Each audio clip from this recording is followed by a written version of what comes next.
Okay, so insulin production.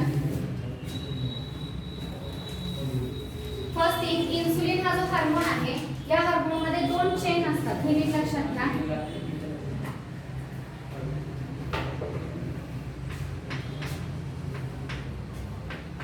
Insulin production आपण बघतोय. Insulin hormone मध्ये दोन चेन आहेत. कुठल्या दोन चेन असतात? ए आणि बी अशा दोन चेन इन्सुलिन हार्मोन मध्ये पाहायला मिळतात. ऍक्च्युली प्रो इन्सुलिन, जसं प्रो एन्झाईम असतं, म्हणजे असं एन्झाईम जे कॅटालायटिकली ऍक्टिव्ह नाहीये, त्याचं प्रोसेसिंग केलं की ते काय होणार? कॅटालायटिकली ऍक्टिव्ह होणार. तसंच इन्सुलिनच्या बाबतीत आहे. सो फॉर एक्झाम्पल या पद्धतीनं हे इन्सुलिनचं पार्ट असेल आणि या दोन चेन आहेत. हा मधला जो पार्ट आहे हा या इन्सुलिनच्या म्हणजे फंक्शनल पार्ट मध्ये हा मधला रिजन येत नाही. सो हे जेव्हा इन्सुलिन तयार होतं याला म्हटलं जातं प्रो इन्सुलिन. हे अजून ऍक्टिव्ह नाहीये. ह्या प्रो इन्सुलिन पासून ऍक्टिव्ह इन्सुलिन तयार करण्यासाठी काय केलं जातं? हा मधला पार्ट कट करून रिमूव्ह केला जातो.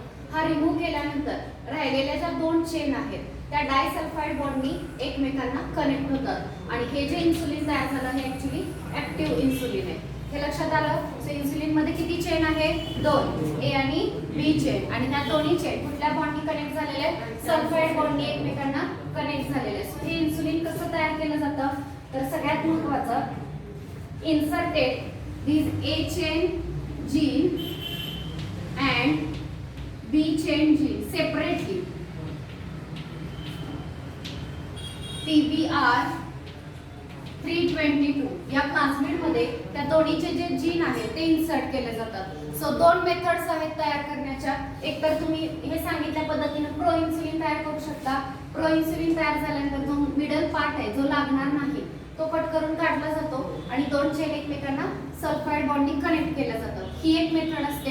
किंवा दुसरी मेथड आहे, एवढीच ए चेन तयार करण्यासाठीचा जीन आणि बी चेन तयार करण्यासाठीचा जीन प्लाझमिड मध्ये इन्सर्ट केला जातो. सेपरेटली इन्सर्ट केलेले, ठीक आहे, दोन वेगवेगळ्या प्लाझमिड मध्ये. याच्यापासून एक चेन तयार होईल, याच्यापासून दुसरी चेन तयार होईल आणि या दोघांमध्ये काय क्रिएट करायचा? Sulphide bond. तरी सुद्धा काय तयार होणार आहे? इन्सुलिन. सो दोन मेथड तुम्हाला समजल्या. एक तर प्रो इन्सुलिन करा, प्रोसेसिंग करून ऍक्टिव्ह इन्सुलिन तयार करा, किंवा दोन्ही चेन सेपरेटली सिंथेसाइज करा आणि त्यांच्यामध्ये सल्फाइड बॉन्ड तयार करा. सो दोन्ही वेळी तयार करता येतं. सो यातली पहिली जी मेथड आहे ती दिलेली आहे. सायंटिस्टचं नेम काय दिलेलं आहे बघा त्याच्यामध्ये? हॅक्युरा. Chemically synthesize DNA sequence of insulin for two chain A and B separately inserted into the PBR 322 plasmid. So सायंटिस्टचं name आहे हॅक्युरा. या सायंटिस्टनी ए आणि बी चेन सिंथेसाइज करणारे जीन सेपरेटली, ए चेनचा जीन सेपरेट एका PBR 322 मध्ये आणि दुसरा बी चेनचा जीन दुसऱ्या प्लाझमिड मध्ये इन्सर्ट केला. प्लाझमिड मध्ये इन्सर्ट केल्यानंतर हे जे प्लाझमिड आहेत हे कशामध्ये इन्सर्ट केले जातात? into 2 PBR vector plasmid vector insulin production by recombinant. आता पुढची जी मेथड आहे ती वेगळी आहे, पण हे जे दोन्ही प्लाझमिड आहेत ते बॅक्टेरियल सेल मध्ये इन्सर्ट केले जातील आणि हे दोन्ही इन्सुलिन तयार होतील. दुसरी जी रिकॉम्बिनेंट DNA टेक्नॉलॉजीच्या मदतीने डिझाइन केलेली मेथड आहे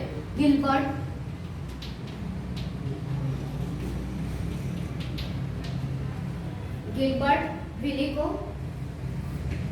मायरॉफ.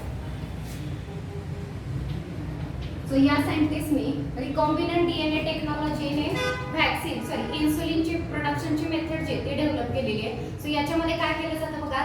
Jeans are inserted by the side of beta galactosidase gene of the plasmid. Gene are inserted by side of beta galactosidase gene. Beta galactosidase plasmid मध्ये सपोज बीटा गॅलॅक्टोसिडेज जीन असेल, त्याच्या बाजूला insulin production किंवा इन्सुलिनचा gene जो आहे तो insert केला जातो. त्याच्याच बाजूला काय इन्सर्ट करायचा? कारण बीटा गॅलॅक्टोसिडेज का तयार केलं जातं? फॉर एक्झाम्पल गॅलॅक्टोसाइड बॉन्ड ब्रेक करण्यासाठी किंवा त्यांच्या इतर डायजेशनसाठी ते बीटा गॅलॅक्टोसिडेज हे एन्झाईम सपोज तयार करत असतील, सो ऍक्टिव्हली हे तयार करायला भाग पाडलं जातं. जर हे सिंथेसाइज होत असेल तर त्याच्यासोबत इकडचं इन्सुलिन सुद्धा सिंथेसाइज होणार. सो अशा साईटला इन्सर्ट केलं जातं ज्या ठिकाणचं प्रोटीन सिंथेसिस चालू आहे. हे सिंथेसिस झालं तर त्याच्यासोबत हे सुद्धा सिंथेसिस होणार. सो यासाठी इन्सुलिनचा जीन जो आहे तो बीटा गॅलॅक्टोसिडेज जीनच्या बाजूला इन्सर्ट केला जातो आणि बीटा गॅलॅक्टोसिडेज जीनच्या बाजूला इन्सर्ट केल्यानंतर काय तयार केलं बघा हे नंतर ई कोलाई मध्ये ट्रान्सफ्यूज केलं. ई कोलाई मध्ये हा प्लाझमिड जेव्हा ट्रान्सफर केला जातो तेव्हा ई कोलाई मध्ये त्यांनी पेनिसिलिनेज दिलेले पण तिथं बीटा गॅलॅक्टोसिडेज पाहिजे तर ते तयार होईल. प्लस प्रोप्री इन्सुलिन जे आहे ते सुद्धा तयार होईल. सो प्रोप्री इन्सुलिन म्हणजे हे इन्सुलिन आणि आधी जे सांगितलं ए आणि बी चेन त्यांच्यामध्ये सेपरेट ए आणि बी चेन सिंथेसाइज होईल आणि मग सल्फाइड बॉन्ड तयार केले जातील. सो एनी हाऊ इथं इन्सुलिन तयार केलं जातं. सगळ्यांना समजलं. जर तुम्ही एनसीईआरटी रीड कराल तर याच्यामध्ये जनरल हीच इन्फॉर्मेशन दिलेली आहे. फक्त तिथं दिलेलं आहे की सुरुवातीला डॉग पिग या ॲनिमल मध्ये तयार होणारं इन्सुलिन ह्युमन साठी यूज केलं गेलं.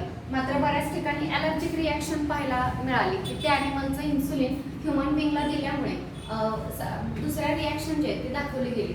मग त्यामुळे त्या ॲनिमलचं इन्सुलिन यूज न करता रिकॉम्बिनंट डीएनए टेक्नॉलॉजीच्या मदतीनं ह्युमन बिंगच्याच जीन पासून इन्सुलिन तयार केलं जातं आणि ते ह्युमन बिंग साठी यूज केलं जातं. हे समजलं? ओके. एनसीईआरटी आणलेले सगळ्यांनी?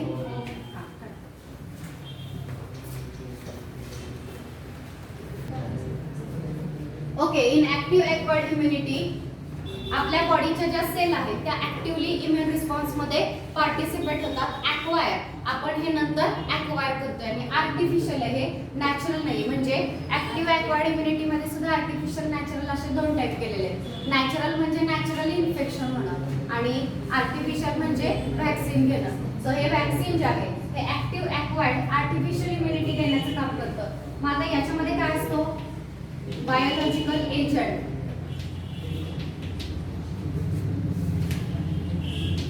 डिसीज कॉझिंग ऑर्गॅनिझम जो तुम्हाला डिसीज कॉज करतोय हाच ऑर्गॅनिझम या ठिकाणी घेतला जातो. फक्त तो वीकन केला जातो. इट इज वीकन और किल. ओके. त्याला वीकन केलं जाईल किंवा किल केलं जाईल किंवा त्याचं टॉक्सिन प्रोटीन जे आहे ते घेतलं जाईल. सो काय केलं जातं बघा व्हॅक्सिन प्रोडक्शन मध्ये जो पॅथोजन आपल्याला डिसीज कॉज करतोय तो पॅथोजनच घेतला जातो. त्यानंतर हा पॅथोजन एकतर वीक केला जाईल की जेणेकरून तुमच्या बॉडीमध्ये घेतल्यानंतर कुठलीही तुमच्या अगेन्स्ट रिॲक्शन तो दाखवणार नाही किंवा त्याला डायरेक्ट किल केलं जातं आणि डेड सेल्स ज्या आहेत त्या घेतल्या जातात. किंवा काही पॅथोजनच्या बाबतीत ते टॉक्सिन तयार करतात तर त्यांचं टॉक्सिन घेतलं जातं आणि ते डिॲक्टिवेट केलं जातं. टॉक्झॉइड तयार केलं जातं आणि मग ते टॉक्झॉइड बॉडीमध्ये घेतलं जातं. सो व्हॅक्सिन मध्ये यापैकी कोणतीही गोष्ट असू शकते. नेक्स्ट बघा. आता या पद्धतीनं आपण स्मॉल पॉक्स माहितीये, पोलिओ आणि बरेचसे अजून डिसीजेस जे आहेत त्या व्हॅक्सिन आपण इरॅडिकेट केलेले आहेत. आता advancement in making vaccine is recombinant DNA और रिकॉम्बिनंट व्हॅक्सिन.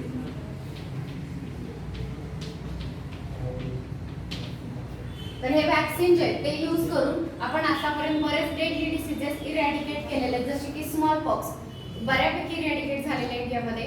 पोलिओचे पल्स पोलिओ ते ऑर्गनायझेशन किंवा दरवर्षी याचे डोसेस दिले जातात आणि याच्यामधून पोलिओ हा डिसीज होतो तो बऱ्यापैकी आता इरॅडिकेट झालेला आहे. सो अशा डिसीजेस आपण व्हॅक्सिनच्या मदतीनं मुळापासून नाहीसे करू शकतो. तर याच्यामध्ये नेक्स्ट बघा रिकॉम्बिनंट व्हॅक्सिन. रिकॉम्बिनंट व्हॅक्सिन काय असतं तर जेव्हा तुम्ही एखादा पॅथोजन वीक करून किंवा त्याला किल करून बॉडीमध्ये घेताय तेव्हा तिथं थोडीशी रिस्क आहे. काय रिस्क असते? विकन करून किंवा किल करून घेण्यामध्ये काय रिस्क असते? हा, जर एखादा जरी त्याच्यामध्ये अलाइव्ह असेल किंवा नीट पॅरलाइज झालेला नसेल तर आपल्या बॉडीमध्ये आल्यानंतर उलट तो डिसीज कॉज करू शकतो ना आपल्याला. इम्युन रिस्पॉन्स आपला डेव्हलप होण्या बाजूला ते डेव्हलप होण्याऐवजी हा डिसीजच कॉज करेल. म्हणजे एखादा पॅथोजन तुम्ही व्हॅक्सिन म्हणून घेताय, जेव्हा घेता तेव्हा खात्रीशीर त्याला काय केलेलं असलं पाहिजे, किल किंवा विकन केलेलं असलं पाहिजे. पण बाय चान्स सपोज तसं नसेल झालेलं तर काय होईल? तर तो पॅथोजन लाईव्ह पॅथोजन आपल्या बॉडीमध्ये येऊ शकतो. लाईव्ह पॅथोजन आला तर उलट डिसीज कॉज करू शकतो. सो रिस्क आहे. मग हे रिस्क येऊ नये यासाठी आता रिकॉम्बिनंट व्हॅक्सिन तयार केले जातात. रिकॉम्बिनंट व्हॅक्सिन म्हणजे काय कन्सेप्ट आहे तर फॉर एक्झाम्पल हा बॅक्टेरिया आहे, हा किल करून जेव्हा आपण बॅक्टेरियल सेल बॉडीमध्ये घेतोय तेव्हा आपली बॉडी काय करते, ह्याच्या अगेन्स्ट अँटीबॉडी तयार करून ठेवते, मेमरी करून ठेवते. मग साधा विचार असा होता की अँटीबॉडी ज्या तयार केल्या जातात ते पूर्ण बॅक्टेरियल सेलच्या अगेन्स्ट नाही तयार केल्या जातात, त्याच्या सरफेसवरती एखादं जे प्रोटीन आहे तेवढ्याच्याच अगेन्स्ट अँटीबॉडी तयार होतात, तेवढंच डिटेक्ट केलं जातं. मग पूर्ण बॅक्टेरियाला घ्यायची गरजच नाहीये. जेवढ्या प्रोटीनच्या अगेन्स्ट आपली बॉडी अँटीबॉडी तयार करते तेवढंच बॉडीमध्ये घ्या, तरी काय होणार आहे, इम्युन रिस्पॉन्स स्टिम्युलेट होणार आहे. मग फक्त बॅक्टेरियामधलं असाच जीन आयसोलेट करायचा जो जीन हे पर्टिक्युलरली हे प्रोटीन तयार करेल. ठीक आहे, हे प्रोटीन तयार करायचे आणि बॉडीमध्ये इंजेक्ट करायचे. आता डिसीजची रिस्क राहत नाही, कारण तुम्ही बॅक्टेरियल सेल किल किंवा वीक करून घेतच नाही, फक्त काय घेताय, त्याचं प्रोटीन घेताय, अँटीजन घेताय. करेक्ट, सो अँटीजन घेताय, सो डिसीज होण्याची रिस्क या ठिकाणी कमी होते. सो रिकॉम्बिनंट व्हॅक्सिन जे आहे, biotechnology has offered modern recombinant vaccine जर तयार केले गेले तर ट्रॅडिशनल व्हॅक्सिन मध्ये असणारी जी रिस्क आहे ती याच्यामध्ये कमी होऊ शकते. आणि या व्हॅक्सिन मध्ये non communicable diseases like cancer ते डिसीजेस सुद्धा इरॅडिकेट किंवा कमी करण्याचे चान्सेस रिकॉम्बिनंट व्हॅक्सिन येतात. मग आता यात बरेच व्हॅक्सिनचे नेम दिलेले आहेत. पहिला आहे naked DNA vaccine. Naked DNA vaccine म्हणजे डायरेक्ट डीएनएच व्हॅक्सिन म्हणून यूज केला जातो, बॉडीमध्ये इंट्रोड्यूस केला जातो, तर त्याला म्हटलं जातं नेकेड डीएनए व्हॅक्सिन. दुसरा आहे viral vector vaccine. Viral vector vaccine, okay. आणि त्यानंतर नेक्स्ट दिले प्लांट डिराइव्ड व्हॅक्सिन. सो वेगवेगळ्या प्रकारचे plant derived vaccine, it is also effective.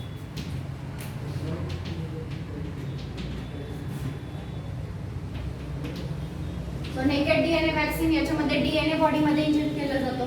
Second viral vector vaccine, याच्यामध्ये व्हायरसमध्ये पर्टिक्युलर तुम्हाला जे प्रोटीन हवंय त्याचा जीन इन्सर्ट केला जातो. आणि प्लांट डिराइव्ड व्हॅक्सिन, प्लांटच्या मदतीने आपण वेगवेगळे व्हॅक्सिन तयार करू शकतो. सो व्हॅक्सिन म्हणजे काय, सुरुवातीला एवढंच लक्षात घ्या की असं प्रिपरेशन आहे की जी आपली ऍक्टिव्ह ॲक्वायर्ड इम्युनिटी काय करेल, स्टिम्युलेट करेल. मग व्हॅक्सिनमध्ये काय आहे, तुम्हाला जो डिसीज कॉज करणारा ऑर्गॅनिझम आहे तोच व्हॅक्सिन मध्ये प्रेझेंट असतो, फक्त त्याला वीक केलेलं असतं किंवा किल केलेलं असतं. काही बॅक्टेरियांमध्ये त्याचं टॉक्सिन आपल्याला प्रॉब्लेम क्रिएट करतं. सो त्या कंडिशनमध्ये पूर्ण बॅक्टेरिया घ्यायची गरजच नाही, त्याचं टॉक्सिन घेतलं जातं आणि त्याला डिॲक्टिवेट केलं जातं. म्हणजेच डिॲक्टिवेट केल्यानंतर त्याला टॉक्झॉइड म्हणायचं आणि हे टॉक्झॉइड बॉडीमध्ये व्हॅक्सिन म्हणून घेतलं जातं. सो या मेथडनी, ह्या व्हॅक्सिननी आपण आतापर्यंत बरेच डिसीजेस इरॅडिकेट केलेले आहेत. मग आता बरेच डीएनए टेक्नॉलॉजीमध्ये जशी जशी ॲडव्हान्समेंट होतीये वेगवेगळे व्हॅक्सिन्स होतात अवेलेबल. तर यात recombinant vaccine, naked DNA vaccine, viral vector vaccine, plant derived vaccine असे वेगवेगळे व्हॅक्सिन अवेलेबल आहेत. तर ते सगळ्यात महत्त्वाचं हॉटस्पॉट व्हॅक्सिनच्या फील्डमधलं म्हणजे ओरल व्हॅक्सिन. बघा आता असा प्रश्न पडला पाहिजे, काही व्हॅक्सिन ओरली घेतले जातात माउथमधून, जसं की पोलिओचे ड्रॉप घेतात. पोलिओ दोन्ही पण फॉर्ममध्ये अवेलेबल आहे, साल्फ आणि सॅबिन वेगवेगळ्या व्हॅक्सिन आहेत. मग काही ओरली ड्रॉप घेतले जातात, काही इंजेक्ट पण करता येतात पोलिओची व्हॅक्सिन. मग आता आपण काही व्हॅक्सिन ओरली घेतो आणि काही इंजेक्ट करतो, असं का? ओरली सगळेच का नाही घेत, इंजेक्ट का करायचे? काही इंजेक्ट करतो, ओरली का नाही? हा, जर इंजेक्ट केलं तर ते कुठे जाणार आहे, डायरेक्ट ब्लड मध्ये इन्सर्ट होणार आहे. जर ब्लड मध्ये गेलं डायरेक्ट तर इम्युन रिस्पॉन्स स्ट्रॉंग स्टिम्युलेट केला जातो आणि इम्युन रिस्पॉन्स त्याच्या अगेन्स्ट डेव्हलप होतो. जर तुम्ही ओरली घेतलं तर ते कुठे जाणार आहे, आपल्या डायजेस्टिव्ह ट्रॅक्ट मध्ये. सो तिथून जो इम्युन सिस्टीम स्टिम्युलेट होण्याचं जे काम आहे त्यावेळी ते खूप कमी आहे. जर कुठलीही गोष्ट बघा डायरेक्टली ब्लड मध्ये जर इन्सर्ट झाली तर आपली इम्युन सिस्टीम स्ट्रॉंगली ऍक्टिव्हेट होते. ती जर ओरली घेतली तर ओरल घेणाऱ्याच्या गोष्टीत तितकं अँटीजन म्हणून काम करत नाही किंवा तितकी आपली इम्युन सिस्टीम ते ऍक्टिव्हेट करत नाहीत जे आपण ओरली घेतो. समजलं? ज्या डायरेक्ट इंजेक्ट केल्या जातात ते स्ट्रॉंगली आपली इम्युन सिस्टीम ऍक्टिव्हेट करू शकतात. ओके, मात्र इंजेक्ट करण्यापेक्षा ओरली घेणं काय असतं, इझी राहतं. त्यामुळे ओरल व्हॅक्सिन डेव्हलप करणं हे याच्यामधला एक नवीन अप्रोच आहे किंवा व्हॅक्सिन मधला, व्हॅक्सिनच्या रिसर्च मधलं हे एक हॉटस्पॉट आहे. मग आता याच्यामध्ये ओरल व्हॅक्सिन कसे डेव्हलप केले जातात?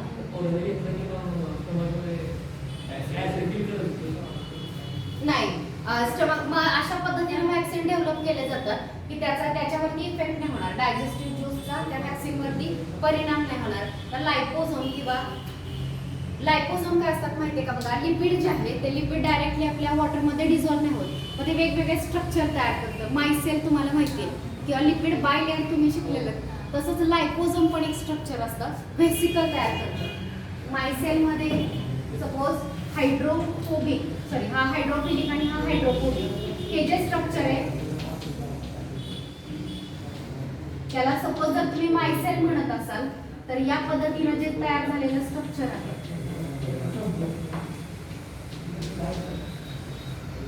याला लायपोसोम असं म्हटलं जातं.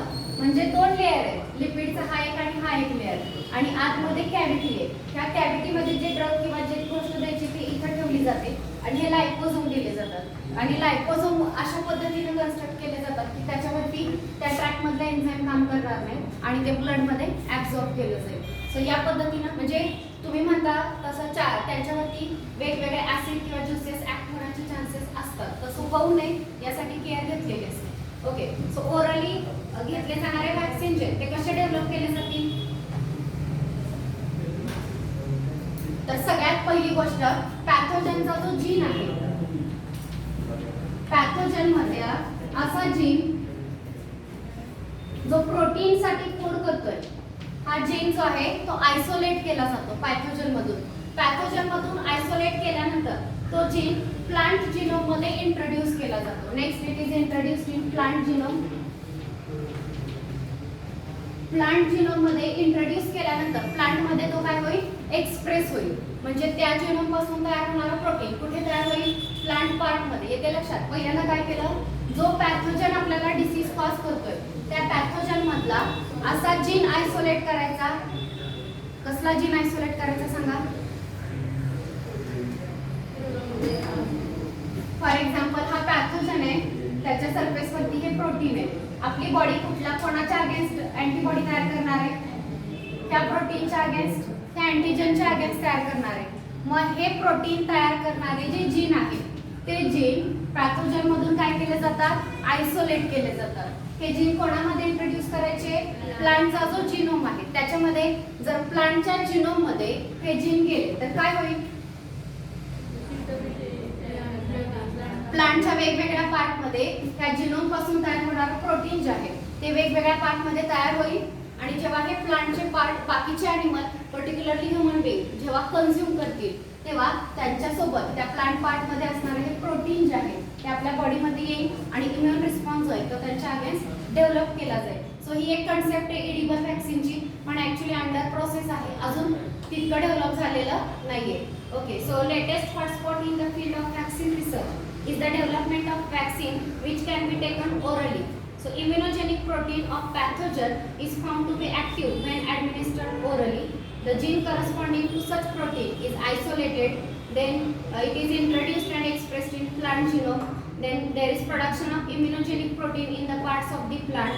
Then when this fed to the animal or mainly human, the person become vaccinated against certain pathogens. Such vaccines are called as edible vaccine. So या वॅक्सिनला आपण edible vaccine म्हणतो. तुम्हाला 10th मध्ये एक पोटॅटोचं वॅक्सिन झालं होतं की त्या पोटॅटोच्या लिव्स वरती पहिली गोष्ट पॅथोजन मधला जीन रिमूव्ह केला जातो, तो प्रोटीन तयार करणारा. तो जीन प्लांट व्हायरस मध्ये इंट्रोड्यूस केला जातो. मग हे प्लांट व्हायरस जे आहे ते प्लांट वरती टाकलं जातं, सो ते त्या प्लांटला काय करेल, इन्फेक्ट करेल आणि त्या प्लांटच्या वेगवेगळ्या पार्टमध्ये आपण इंट्रोड्यूस केलेल्या पॅथोजनचा जीन एक्सप्रेस होईल आणि प्रोटीन तयार होईल. आणि जेव्हा ते तुम्ही पोटॅटो खाणार तेव्हा ते व्हॅक्सिन तुमच्या बॉडीमध्ये जाईल, ते प्रोटीन तुमच्या बॉडीमध्ये जाईल आणि इम्युन रिस्पॉन्स डेव्हलप होईल. येते लक्षात. सो ही ती कन्सेप्ट, फक्त ते रॉ घ्यावं लागतं, कच्चं घ्यावं लागतं, कारण ते प्रोटीन आहे. जर तुम्ही शिजवलं तर ते काय होऊ शकतं, त्याचं स्ट्रक्चर डिनेचर होऊ शकतं. त्यामुळे जर ते शिजवून घेतलं गेलं तर ते काम करणार नाही. ओके, तर ही ओरल व्हॅक्सिनची कन्सेप्ट आहे. नेक्स्ट जे आहे ते मेल्ट इन माउथ हे व्हॅक्सिन आहे. Melt in mouth.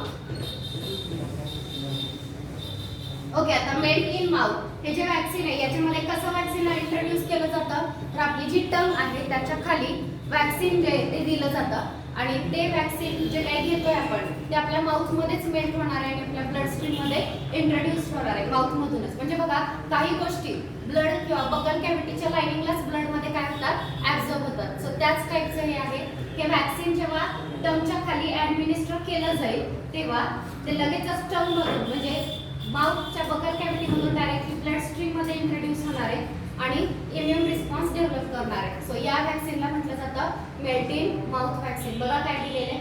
An exciting invention is the production of melt in the mouth vaccine that can be administered by placing them under the tongue. Vaccine फक्त जिभेच्या खाली ठेवायचे. जिभेच्या खाली ठेवलं की तिथूनच ते माउथमधूनच डायरेक्ट कुठे येणार आहे, ब्लड स्ट्रीममध्ये एंटर करणार आहे आणि जर ब्लड स्ट्रीममध्ये आलं तर त्याच्या अगेन्स्ट इम्युन रिस्पॉन्स आहे तो दिला जाणार आहे. एक वॅक्सिन असं डेव्हलप झालेलं आहे. The most important example is the production of flu vaccine by bacillus which melt in the mouth. The tremendous benefit of such vaccine is the comfort of administration, low cost and ease of storage. So याचा सगळ्यात महत्त्वाचा फायदा administer करण्याचा comfort, इझिनेस, खूप easily administer करता येते. Second त्याचा storage सुद्धा तितकाच इझी आहे. काही वॅक्सिन स्टोअर करण्यासाठी खूप लो टेम्परेचर द्यावं लागतं, अगदी -197 पर्यंत पण खाली जातात. सो एवढं कमी टेम्परेचर द्यायचं झालं तर तितकंच ते कॉस्टली पडतं त्याचं स्टोरेज. हे जे वॅक्सिन आहेत ते स्टोअर करणं तितकंच इझी राहतं.